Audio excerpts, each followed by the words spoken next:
Hari ini Datuk Seri Anwar Ibrahim membuat tuntutan dan menuntut supaya Tan Sri Muhyiddin menarik balik dengan serta-merta video TikTok ucapan dia ketika ceramah Grand Finale di Perikatan Nasional di Padang Serai, bila dia mengatakan Datuk Seri Anwar Ibrahim ambil wang sampai 15 juta daripada kerajaan Negeri Selangor. Jawablah. Sebab itu saya katakan, sebab nampak gayanya Tuan XN Nair and partner sibuk balik untuk mengambil tindakan undang-undang seandainya Tan Sri Muhyiddin tidak melakukan memohon maaf kepada Datuk Seri Anwar Ibrahim. Ini keadaan saya. Dan saya haraplah berhentilah.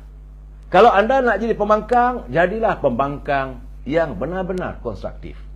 Bukan sekadar membangkang, menabur fitnah dan sebagainya. Sebab anda juga memilih untuk jadi pembangkang. Bukan salah orang.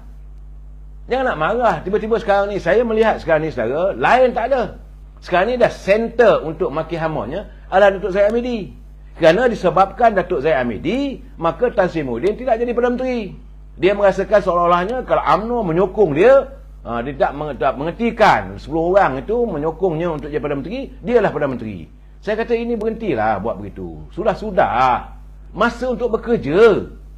Sekarang ini kita satukan. Anda yang membuat, bukan orang lain. Duli Yang Maha Tuan Agong dah mengundang dua-dua. Anda bukanlah parti yang dominan yang boleh menubuhkan kerajaan secara persendirian. Mengapa tidak diwujudkan perpaduan antara Pakatan Harapan dan Perikatan Nasional? Anda dah tolak. Bila dah tolak, jangan marah. Anda memilih untuk jadi pembangkang. Itu tindakan anda.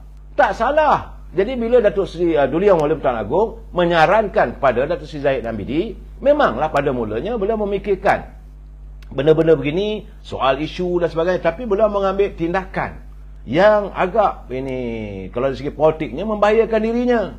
Tentulah dia akan diseranah orang, tapi demi lestari demokrasi, demi menyantuni Duli Yang Maha Tuan Agong punya saranan, maka beliau bersetuju. Apa ada masalah?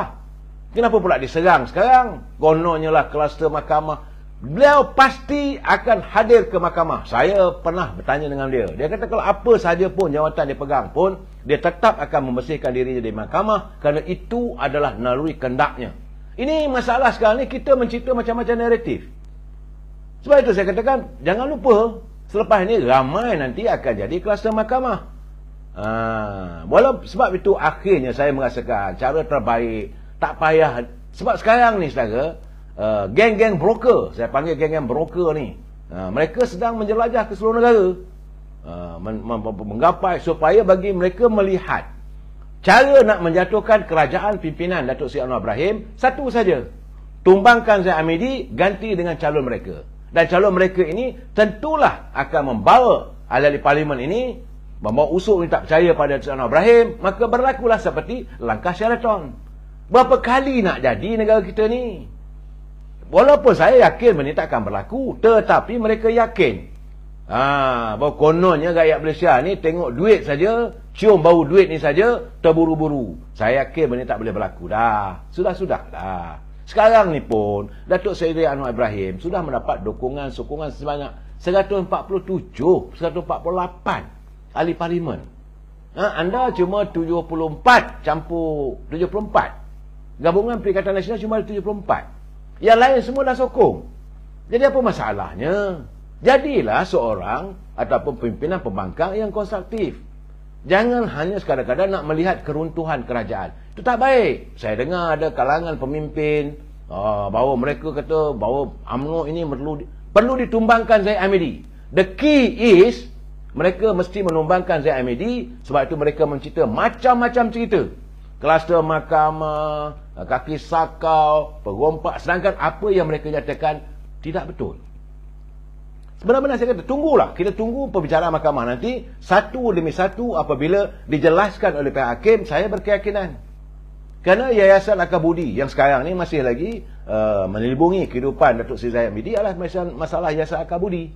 Yayasan Akabudi adalah satu yayasan yang dia keluar duit dia sendiri. Tak ada orang lah brother sanggup keluar sampai 120 juta duit sendiri, duit poket sendiri, wujudkan yayasan untuk buat derma itu dan ini. Tiba-tiba dituduh dituduh menggunakan wang yayasan, kononnya wang untuk anak orang miskin, digunakan untuk bayar peribadi. Ini satu tuduhan yang lain, satu perkara yang berbeza sangat. Saya tak mau cakap lebih sebab ini masih lagi di mahkamah, kita akan tunggu di mahkamah. Tetapi hari keempat ini, di saat Datuk Seri Anwar Ibrahim mau menangani derita rakyat, kita sepatutnya berhempas pulas memerah otak dan fikiran membantu beliau. Bukan nak cari jalan untuk meruntuhkan. Sekarang ni suka tak suka, dulu yang Mak Beliau Tuan Agong dah terima. Dan kalau tak percaya nanti, 19 bulan, buatlah usul. Saya yakin, termongeh-mongeh lah nanti. Untuk apa kita nak menunjuk pada orang luar bahawa kita masih berantakan? Cukup-cukup dah. Sekarang ni. Jadi saya harap, saya tengok sekarang ni, semua saya agak terperanjat. Apabila mereka merasakan seolah-olah keputusan pilihan raya parlimen di Padang Serai itu seolah-olah gambaran satu Malaysia tak bersetuju dengan Datuk Seri Anwar Ibrahim. Itu tak betul. Itu tak betul. Warga Padang Serai okey, tak terima Pakatan Harapan. Okey. Tapi tidak boleh merencatkan satu usaha yang sedang dilakukan oleh Yang Berhormat Perdana Menteri dan kerajaannya. Tak apalah, mereka dah memilih pembangkang. Itu biasa dalam demokrasi. Begitu juga apa yang berlaku di Tioman. Sekarang ini bahawa calon daripada UMNO Barisan Nasional menang di Tioman. Ini tidak akan menjadikan bahawa seluruh Pahang itu menyokong. Sepatutnya Yang Amat pada Menteri Besar kena sedar bahawa selama ini merasakan Pahang itu dominan dengan UMNO. Hari ini okey, Alhamdulillah 17-17. 17 pada UMNO, 17 pada pembangkang yang ada sekarang ni. Okey, tak ada masalah. Tapi sedar bahawa ada 17 Dewan Negeri kawasan adun dalam negeri Pahang yang anda pimpin, yang di mana rakyatnya merasakan kurang yakin atas kepimpinan anda. Jadi kerahkan setiap wakil rakyat, ahli esko memberi perhatian sepenuhnya di kawasan tersebut. So menang Padang Serai, esok boleh angkat sumpah. Mana boleh begitu, saudara? Ini saya minta maaf lah. Satu logika yang tak masuk akal. Jadi, saya haraplah kawan-kawan semua, warga cinta damai. Saya bagi tahu tak ada keperluan kita nak menukar kerajaan sebab sekarang ni baru. Takkanlah 4 hari. Belum lagi, memang kita tahu bukan senang. Bukan senang untuk melakukan perubahan. Luka yang begitu dalam. Sekarang ni luka di tangan ni belum sembuh lagi, sabarlah. Tiba-tiba nak tengok baik seperti biasa. Tak boleh, saudara. Paling-paling tidak pun ada parutnya. Sekurang-kurangnya. Tapi kalau parut itu ditekan, berdarah balik. Kita tak mahu hidup rakyat penuh dengan keparahan. Berdarah hidup rakyat nanti, saya. Sepatutnya bantu. Kita fikirkan apa yang terbaik. Bagi cadangan. Saya menanti, kalau ada teman-teman mengirim kiriman pada saya, ini perlu dibuat, ini perlu dibuat, ini perlu dibuat, yang saya akan lontarkan. Macam tadi bila saya terima telefon daripada kawan saya ni, kenapa you tak pergi jumpa Datuk Zaid? Untuk apa? Sebab saya tidak mempunyai apa-apa idea lagi. Biarlah dia menguruskan. Kenapa tak pergi jumpa Datuk Seri Anwar Ibrahim? Saudara dulu lah menyokong. Untuk apa? Saya berpegang pada rezeki datang daripada Allah Subhanahu Wa Taala.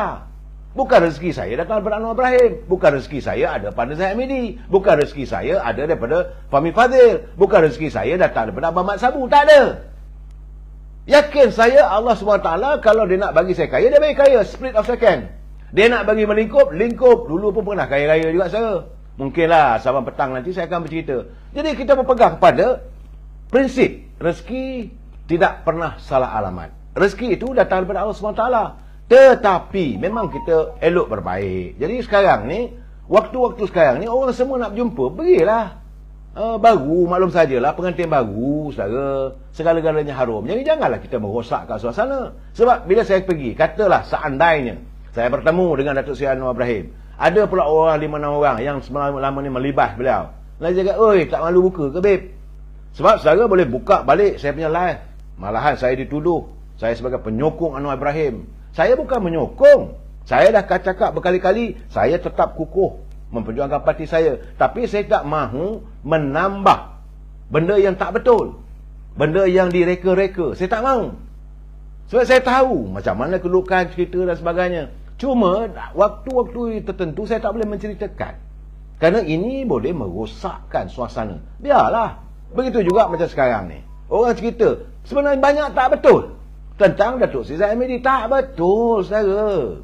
Percayalah cakap saya. Tunggulah mahkamah. Ini keadaannya. Cuma, saya melihat kesan daripada pilihan raya di Padang Serai.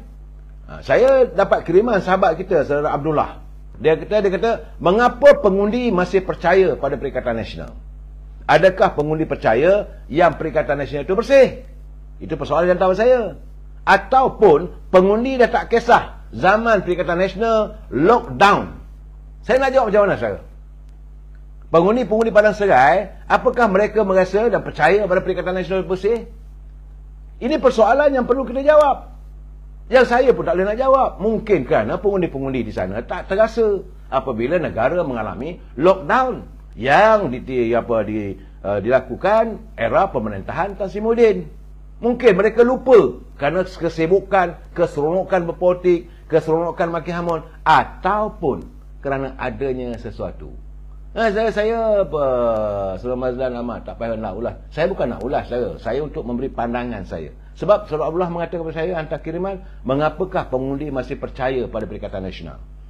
Terpulanglah. Mungkin mereka hebat dalam membuat publicity dan sebagainya, melalui media sosial.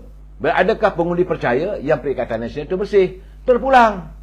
Yang boleh menentukan bersih tak bersih adalah penguatkuasa, SPRM, pencegah rasuah atau pihak polis. Biarlah mereka melakukan tindakan nanti. Jangan kita pula campur tangan. Jangan kita orang kata lebih sudu dari kuah. Betul? Lah kali Saudara Abdullah tanya ke saya, atau pengundi tak kisah zaman Perikatan Nasional yang melakukan lockdown. Pun saya tak boleh nak jawab. Sebab benda itu sudah berlalu lebih 2 tahun yang lalu. Tapi kena ingat, kesan daripada lockdown itu sampai hari ini, rakyat terus menderita. Kesan daripada lockdown itu ekonomi. Saya macam cerita kat anda. Kalau anda refer balik, waktu saya berada di Langkawi, saya terkejut. Sebab hotel-hotel di Langkawi masih lagi berlarutan yang tutup-tutup. Sedangkan pendapatan ataupun pekerjaan utama di Langkawi adalah sektor pelancongan. Kesannya sampai sekarang hotel tak bermain. Banyak hotel-hotel ditutup.